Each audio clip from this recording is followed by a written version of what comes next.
नमस्कार। 2077 साल अब केही दिन मात्रै बाँकी छ र केही दिनपछि नै विक्रम सम्वत 2078 प्रारम्भ हुँदैछ। यो अवसरमा म यहाँहरू सबैजनालाई नयाँ वर्षको अग्रिम शुभकामना दिन्छु, हार्दिक शुभकामना। विक्रम सम्वत 2078 जुन प्रारम्भ हुँदैछ त्यो धेरै हिसाबले महत्त्वपूर्ण हुनेवाला छ, जसमध्ये एउटा आयामबाट कुरा गर्न म आज यहाँ उपस्थित भएको छु। नेपालमा प्रत्येक 10-10 वर्षमा हुने राष्ट्रिय जनगणना विक्रम सम्वत 2078 सालमा हुँदैछ। राष्ट्रिय जनगणना धेरै हिसाबले महत्त्वपूर्ण परिघटना हो। राष्ट्रिय जनगणनाले जनसाङ्ख्यिक तथ्याङ्कका विभिन्न आयामहरूलाई उजागर गर्दछ। हाम्रो जनसङ्ख्या कति हो, यहाँ महिला पुरुषको अनुपात कति छ, यहाँ विभिन्न आर्थिक अवस्थाका मानिसहरू कति छन्, हाम्रो बसाइसराईको अवस्था कस्तो छ, भाषिक हिसाबले यहाँको जनसङ्ख्याको अवस्था कस्तो छ, त्यस्तै धर्मको हिसाबले, जात जातिको हिसाबले यो तथ्याङ्क प्राप्त हुन्छ र 10-10 वर्षमा यो हुने भएको हुनाले 78 सालमा जुन तथ्याङ्क हामी सङ्कलन गर्छौँ राष्ट्रिय रूपमा, त्यो तथ्याङ्कले आगामी 1 दशकको नेपालको नीति योजना धेरै कुराहरूमा प्रत्यक्ष प्रभाव पार्दछ। यसको राजनीतिक पनि अर्थ छ, यसको सामाजिक पनि अर्थ छ, यसको सांस्कृतिक पनि अर्थ छ, यसको योजनाका लागि पनि यसको उपयोगिता छ। धेरै हिसाबले यो महत्त्वपूर्ण परिघटना हो। त्यसो भएको हुनाले सर्वप्रथम त म यहाँहरू सबैजनालाई राष्ट्रिय जनगणना के हो, किन महत्त्वपूर्ण छ, किन हामी सबैको सहभागिता हुनुपर्छ र कसरी हामी राष्ट्रिय जनगणनामा आफ्ना बारे, आफ्नो समुदाय बारे, आफ्नो देशकै बारेमा यथार्थ तथ्याङ्क दिएर यथार्थ तथ्याङ्क त्यहाँ अङ्कित भयो भन्ने कुरा सुनिश्चित गरेर राष्ट्रको लागि ठुलो योगदान पुर्याउन सक्छौँ भन्ने कुरा बुझ्नु जरुरी छ। र यो पल्ट राष्ट्रिय जनगणना हुँदै गर्दा विभिन्न किसिमका विवादहरू सुरु पनि भइसकेका छन्। विविध किसिमका विवादास्पद कार्यहरू गर्नेहरू यसमा सधैँ छन्। विभिन्न सङ्घ संस्थाहरूले, समूहहरूले, देशी विदेशी शक्तिहरूले राष्ट्रिय जनगणनालाई लिएर आफ्ना गतिविधिहरू प्रारम्भ गरिसकेका छन्। यो राष्ट्रिय जनगणनाको क्रममा हाम्रो आफ्नो बारे जानकारी दिँदाखेरिमा केही कुराहरू निकै महत्त्वपूर्ण छन्। केही कुराहरू यस्ता छन् जो स्वाभाविक रूपमा, वस्तुगत रूपमा आउने कुराहरू छन्। कतिपय कुराहरू यस्ता छन् जसलाई कसरी त्यहाँ तथ्याङ्कमा अङ्कित गरिन्छ भन्ने कुरासँग धेरै ठुलो त्यो राजनीति पनि जोडिएको हुन्छ। धेरै महत्त्वको कुरा त्यो हुन जान्छ। हामीले बुझ्नुपर्ने कुरा के छ भने राष्ट्रिय जनगणनामा जस्तो भाषाको सन्दर्भ आउँछ, धर्मको सन्दर्भ आउँछ, जात जातिको सन्दर्भ आउँछ। त्यो सन्दर्भहरूले नेपाल के हो, नेपाल कस्तो हुनुपर्छ भन्ने कुराको परिभाषा, भन्ने कुराको समझदारी र त्यसका आधारमा यो पहिचानको राजनीति हुने कि पहिचानको संस्कृति हुने कि यस्ता कुराहरूमा पनि धेरै ठुलो प्रभाव पर्दछ। जस्तो धर्मको सन्दर्भमा कुरा गर्दाखेरि हामीले बुझ्नुपर्ने के छ भने धर्म शब्दको प्रयोग विभिन्न अर्थमा हुने गर्दछ। तर जुन धर्म भनेर राष्ट्रिय जनगणनाको क्रममा तथ्याङ्क लिइन्छ त्यसले हाम्रो एउटा विशिष्ट पहिचान के हो त भन्ने कुरालाई जनाउन खोजेको हो। र पहिचानको कुरा गर्दाखेरि पहिचान भनेको यो स्थानीय तहमा पनि हुन्छ, समुदायको तहमा पनि हुन्छ, राष्ट्रिय तहमा पनि हुन्छ, अन्तर्राष्ट्रिय तहमा पनि हुन्छ। पहिचान आफैमा विभिन्न सन्दर्भ, परिस्थिति, परिवेश अनुसार कसरी त्यसलाई व्याख्या गरिन्छ भन्ने कुरो केही फरक पर्छ र जुन ठाउँमा, जुन अवसरमा, जुन सन्दर्भमा, जुन परिप्रेक्ष्यमा जसरी दिनुपर्ने हो त्यसरी दिइयो भने त्यसले सम्यता हुने हुन्छ। त्यसले राष्ट्रिय पहिचानलाई अभिव्यक्त गर्नको लागि ठुलो भूमिका निर्वाह गरेको हुन्छ भने हामीले नजानेर अथवा वैचारिक जालमा परेर अथवा भावुकतावश त्यसमा अन्यथा गऱ्यौँ भने त्यो तथ्याङ्कका रूपमा जुन योगदान दिनुपर्ने हो त्यो नगरेर त्यो एक किसिमको जन्जाल त्यसले पैदा गर्ने अवस्था हुन्छ। जस्तो उदाहरणको लागि हामी हाम्रो धर्म के हो भनेर भन्दाखेरिमा धर्म शब्दको प्रयोग गर्दा कहिलेकाहीँ हामी शैव धर्म यसरी पनि, शाक्त धर्म, वैष्णव धर्म यसरी पनि भनिरहेका हुन सक्छौँ। कहिलेकाहीँ हामी धर्म भन्दाखेरिमा सनातन धर्म भन्ने कि हिन्दू धर्म भन्ने कि के भन्ने कि भनेर मानिसहरूले विवाद पनि गरिरहेको देखिरहेका पनि हुन सक्छौँ।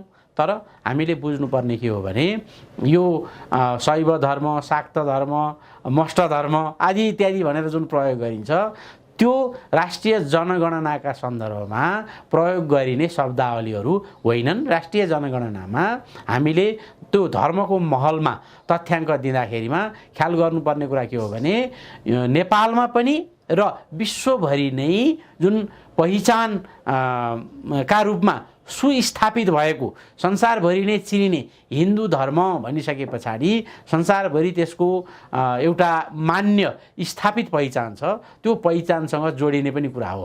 राष्ट्रिय जनगणना हो, तर यो राष्ट्रिय मात्रै नभएर राष्ट्रको फेरि तथ्याङ्कको आधारमा अन्तर्राष्ट्रिय तथ्याङ्क पनि बन्ने कुरा हो। त्यसो भएको हुनाले जब हामीले हिन्दू भन्ने जुन संज्ञा हो त्यसलाई हामीले यो प्राविधिक नामको रूपमा रहन जान्छ, तथ्याङ्क सङ्कलन भन्ने बित्तिकै यो त अनुसन्धान प्रयोजन हो, त्यो चाहिँ त्यहाँ प्रयोग गरिएको शब्द त्यसलाई प्राविधिक संज्ञा अथवा त्यो प्रयोजनको लागि मान्य संज्ञा त्यो हो र जसलाई हामीले सनातन धर्म भनिएको हो त्यो सनातन धर्मलाई बोक्ने शब्द त्यही हो। अथवा कसैले वैदिक धर्म भन्न पाए हुन्थ्यो भन्ने लाग्ला कसैलाई, त्यसलाई बोक्ने शब्द पनि हिन्दू नै भएको छ। त्यसो भएको हुनाले हामीले त्यहाँ शैव धर्म, शाक्त धर्म, मष्ट धर्म अथवा सनातन धर्म भन्ने विभिन्न पदावलीहरूतिर विभिन्न शब्दहरूतिर जानु पर्ने अवस्था होइन। हामीले स्पष्टतः त्यहाँ जति पनि यो हामी त 33 कोटी देवता भनेर भन्दछौँ,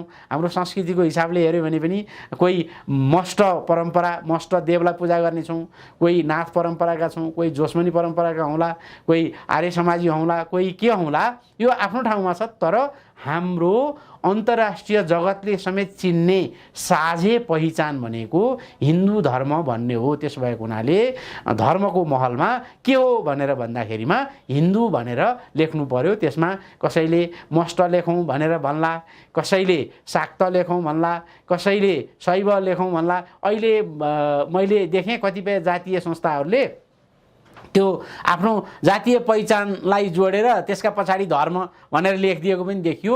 यी कोरा भावुकताहरू यो पहिचानको राजनीतिले ल्याएका विकृतिहरू हुन्, यस्ताका पछाडि हामी लाग्नु हुँदैन। र धर्मको महलमा लेख्दाखेरिमा हामीले जो परम्परागत रूपमा यहाँ मान्दै आइरहेको हिन्दू धर्म, बौद्ध धर्म, किरात धर्म, बोन धर्म, जैन धर्म, सिख धर्म यिनीहरू चाहिँ धार्मिक पहिचानका रूपमा जुन मान्ने छन् यिनलाई लेख्ने हो। अब कतिपय ठाउँमा विवाद गरेको देखियो, किरात किन लेख्ने, युमा साम्य लेख्ने भन्ने, कतिपयले हामी बौद्ध किन लेख्ने, अब मैत्रेय धर्म लेख्ने भन्ने यस्ता खालका कुराहरू आएको पनि देखियो। त्यसलाई यहाँहरूले एउटा बृहत्तर छाताभित्रका आफ्ना फेरि पहिचानभित्र पनि उपपहिचानहरू हुन्छन् त्यो रूपमा लिने। तर राष्ट्रिय जनगणनाको क्रममा लेख्दाखेरिमा हिन्दू लेख्ने, आफ्नो पुर्ख्यौलीदेखि बौद्ध हो भने बौद्ध लेख्ने, पुर्ख्यौलीदेखि त्यो किरात समुदायको र त्यही किरात परम्पराकै त्यो धर्म मान्ने हो भने किरात धर्म लेख्ने, यसरी लेख्ने गर्नुपर्छ। धर्म भनेको जातसँग जोडिएको कुरा होइन, जुनसुकै जात जाति प्रजातिकोले जस्तो हिन्दू लेख्न त सबैले मिल्छ। त्यसो भएको हुनाले हामी हेरौँ युरोपमा, अमेरिकामा, अफ्रिकामा, अब चीन, रुस सबतिर हिन्दू कसरी भएका छन् त भन्दा त्यो त्यहाँ देखिन्छ कि यो राष्ट्रियताको सीमाभित्र बाँधिने कुरा मात्रै यो छैन। हाम्रो यहाँ नेपालको सन्दर्भमा कुरा गर्दाखेरिमा हामी सौभाग्यशाली छौँ कि हामीसँग हाम्रो आफ्नै कुल धर्म मूल धर्मको रूपमा हामीसँग यो हिन्दू बौद्ध किराँती बोन जैन जस्ता महान धर्महरू हामीसँग छन्। त्यसैलाई हामी राष्ट्रिय जनगणनाको क्रममा पहिचानमा लेखौँ र यसमा जुन विवादहरू आउने गरेका छन् अथवा यसलाई पनि टुक्र्याएर अरू खालको लेख्ने भन्ने जुन आएको छ त्यसका पछाडि कोरा भावुकता छ कि त्यसका पछाडि कुनै वैचारिक जाल छ कि अथवा त्यसका पछाडि कुनै सङ्गठित बाह्य अथवा पराई मिसनरी शक्ति पो लागेको छ कि भन्ने कुरालाई पनि बुझ्नु जरुरी छ। हामीले आफ्नो जुन पहिचान हो त्यसलाई जुन परम्परागत रूपमा हामीले हिन्दू बौद्ध किराँती बोन जैन आदि जो भनिरहेका छौँ त्यो पहिचानलाई नै सुस्पष्टतः यो राष्ट्रिय जनगणनामा अङ्कित गर्नुपर्छ। त्यस्तै भाषाको सन्दर्भमा पनि अहिले केही विवादहरू निकाल्न खोजेको देखिएको छ। भाषाको सन्दर्भमा हामीले मातृभाषा भनेर हाम्रो आफ्नो घरको जुन भाषा हो आफ्नो जुन मूल भाषा हो त्यसलाई उल्लेख गर्नुपर्छ भने दोस्रो भाषाको रूपमा नेपाली भाषालाई सबैजनाले उल्लेख गरिदिनु हुन अनुरोध छ। नेपाललाई नेपालको जुन विशेषता छ यहाँ हामीसँग 1,200 भन्दा बढी भाषाहरू हामीसँग छन्। ती सबै भाषाहरू महत्त्वपूर्ण हुन्। ती सबै भाषाको जगेर्ना हुनुपर्छ, संरक्षण संवर्धन प्रवर्धन हुनुपर्छ र यो जुन नेपालको धरातलीय यथार्थ अथवा नेपालको व्यावहारिक यथार्थमा नेपाली भाषाले यो त आधुनिक कालमा पुनः एकीकरण हुनुभन्दा अगाडिदेखि नै यसको व्याप्ति विस्तार भइआएको छ।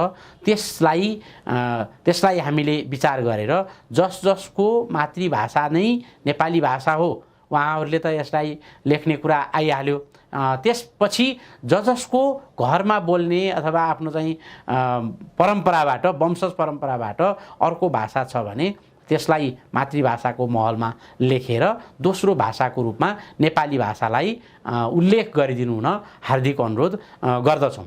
यो धर्मको सवालमा भाषाको सवालमा यो प्रसङ्ग आइसके पछाडि अब यो जातीय पहिचानको सवालको जुन कुरा छ त्यो सवालमा फेरि हामीले के बुझ्नुपर्छ भने हामी यो जुन राष्ट्रिय जनगणना छ त्यो कसरी गरिएको छ त्यसका लागि कस्तो प्रश्नावली राखिएको छ कस्तो सूचकहरू राखिएको छ भन्ने आधारले हेर्दाखेरि विभिन्न जातीय समूहहरू क्लस्टरहरू यो संविधानबाटै तय गरेर यहाँ गरेको हुनाले सबै बजेट निर्धारणदेखि लिएर अब निर्वाचन क्षेत्रको चाहिँ पुनः रेखाङ्कन गर्ने कार्यहरूदेखि लिएर सबै त्यो आधारमा हुने भएको हुनाले त्यहाँ लेखिएका कुराहरूमा कतिपय हाम्रा आपत्तिहरू हुन सक्छन्। तर तथ्याङ्क दिने बेलामा त्यही अनुसारबाट तथ्याङ्क दिनु पर्यो। कसरी आफ्नो जातीय पहिचानलाई यो कानुनी रूपमा पहिचान गरिएको छ त्यो कुरो बुझेर राम्ररी त्यसका बारेमा सोधखोज गरेर आफू कुन समूहमा पर्दछु आफ्नो जातीय पहिचान आफ्नो जातीय संज्ञा कुन हो भन्ने बुझेर त्यसलाई पनि यथार्थ रूपमा अङ्कित गराइदिनु हुन म अनुरोध गर्दछु। यसरी मूलतः धर्मको सवालमा भाषाको सवालमा र चाहिँ जातीय पहिचानको सवालमा केन्द्रित रहेर आज मैले यहाँहरूलाई अनुरोध गरेँ। राष्ट्रिय जनगणनामा त्यति मात्रै कुरा छैन, अरू धेरै कुराहरू आउँछन् र त्यहाँ रहेको कुनै पनि जुन जानकारी दिनुपर्ने हो गणकले सोद्धाखेरिमा केही बुझिएन भने अथवा गणकले बुझाउन सकेनन् भने त्यसलाई दोहोर्याई तेह्र्याई चौबर्याई सोध्न सकिन्छ।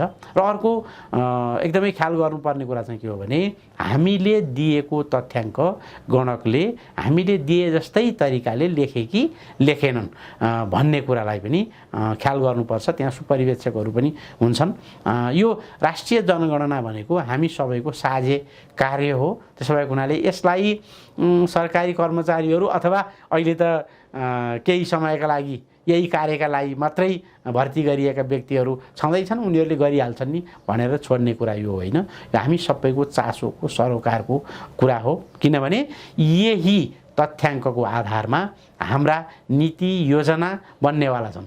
एक हिसाबले भन्दाखेरिमा चाहिँ नि राष्ट्रको पहिचानदेखि लिएर राष्ट्रको भाग्यसम्ममा प्रत्यक्ष प्रभाव पार्ने भएको हुनाले तथ्याङ्ककै रूपमा आउनुपर्छ। भन्दा तथ्याङ्क भनिने तर मिथ्याङ्क आयो भने मिथ्याङ्कले देशको हित गर्दैन, हामी कसैको पनि हित गर्दैन। त्यसो भएको हुनाले कसैको वैचारिक जालमा नपरिकन कोरा भावुकतामा पनि त्यो अवाञ्छित तरिकाले नबगिकन नेपालको धरातलीय यथार्थ, नेपालको वास्तविकता, नेपालको यो पहिचानको अक्षुण्णता, यो कुरालाई ख्याल गर्दै हामी राष्ट्रिय जनगणनामा आफ्ना बारेको जानकारी दिउँ र यो सम्बन्धी यदि यहाँहरूलाई केही सहयोग चाहिएमा यो सम्बन्धी थप स्पष्ट हुनुपर्ने केही कुराहरू अहिले मैले यहाँ बोलिरहेकोमा आवश्यक पऱ्यो भने यहाँहरूले सम्पर्क राख्न सक्नुहुन्छ। सनातन धर्म महासङ्घ नेपाल को तर्फबाट यहाँहरूलाई मद्दत गर्नको लागि, सहयोग गर्नको लागि हाम्रो पुरा यो संस्थागत रूपमै तयारी रहेको छ। राष्ट्रिय जनगणना पछि नेपाल थप द्वन्द्वमा त्यही जनगणनामा लेखिएको त्यहाँबाट आएको जुन तथ्याङ्क भनिएको हो त्यो कुरालाई लिएर थप द्वन्द्वमा जाने स्थिति नबनोस् र हाम्रो नेपालको जुन यथार्थ पहिचान हो, हामी विविधतापूर्ण देश छौँ, हामीसँग धेरै भाषाहरू छन्, हामी बहुभाषी देश भनेर मानिएकै छ, त्यो यथार्थ हो। हामीसँग यो धर्मको हिसाबले हेर्दाखेरिमा पनि हिन्दू, बौद्ध, बोन, जैन, किराती, सिख लगायतका धर्महरू यहाँ मान्ने धर्मावलम्बीहरू रहेको अवस्था हो र यसलाई खास गरी हाम्रो चासो नेपालका मौलिक रैथाने जुन धर्महरू हुन् तिनीहरूलाई राज्यले सही रूपमा पहिचान पनि गर्ने र जुन राज्यले यहाँको मौलिकतालाई जोगाउनु पर्ने, संरक्षण, सम्वर्धन, प्रवर्धन गर्नुपर्ने कर्तव्य छ, त्यो कर्तव्य पूर्ण गर्न सकोस् भन्नेमा हाम्रो अवश्य चासो रहेको छ। हामी त्यही कारणले गर्दा यो सरकारी पक्षलाई र अहिले यति यो राष्ट्रिय जनगणनाका लागि मात्रै भर्ती भएका जो गणक, सुपरिवेक्षक, यो तथ्याङ्क विश्लेषकहरू जो हुनुहुन्छ उहाँहरूलाई पनि हाम्रो हार्दिक अनुरोध छ, यसलाई नेपालको राष्ट्रिय हितमा हुने गरी यो मौकालाई सदुपयोग गरौँ। यति भन्दै म यो राष्ट्रिय जनगणनाका सन्दर्भमा हाम्रो अनुरोध आजको लागि यही नै टुङ्ग्याउँछु। हस्त, नमस्कार। यस भिडियोलाई लाइक, कमेन्ट र सेयर गर्न नबिर्सिनुहोला। फेरि यस्तै रोचक भिडियोहरू हेर्नका लागि यस च्यानललाई सब्स्क्राइब गरेर घन्टी बजाइदिनुहोला।